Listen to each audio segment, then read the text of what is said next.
এখন শুল্ক আরোপ কিভাবে ব্যবসাকে ক্ষতিগ্রস্ত করে সেটি একটু বলি। অতিরিক্ত শুল্ক আরোপ করা হয়েছে তাতে করে যুক্তরাষ্ট্রের যেসব ব্যবসায়ীরা বিশ্বের বিভিন্ন দেশ থেকে পণ্য আমদানি করে নিয়ে যান তাদের আমদানি ব্যয় বাড়বে। অর্থাৎ যে অতিরিক্ত ট্যারিফ আরোপ করা হয়েছে সেই ট্যারিফটা ব্যবসায়ীকে সরকারের ঘরে জমা দিতে হবে। এই যে ডোনাল্ড ট্রাম্প অতিরিক্ত শুল্ক আরোপ করলেন, এর ফলে আমেরিকার ব্যবসায়ীদের টাকা আমেরিকার গভর্নমেন্টের পকেটে যাবে। অর্থাৎ এই টাকাটা কিন্তু আমেরিকাতে ছিল, শুধু এক পকেট থেকে আরেক পকেটে গেল। কিন্তু ব্যবসায়ীরা অতিরিক্ত টাকা দিয়ে যদি কোনো পণ্য ক্রয় করেন তাহলে তিনি কি সেটি কম দামে বিক্রি করবেন? না।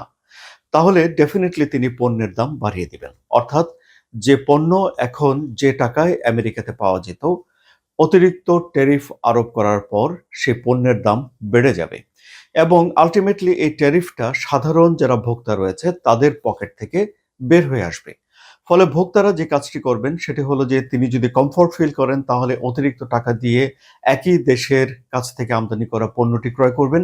যদি তার সামর্থ্য না থাকে বা ইচ্ছা না থাকে তাহলে তিনি তার বাজেটের মধ্য থেকে অন্য কোনো দেশ থেকে আনা একই ধরনের পণ্য যা তিনি কম টাকায় কিনতে পারেন সেই পণ্যের দিকে যাবেন। ফলে এই যে আমদানি কমতে পারে।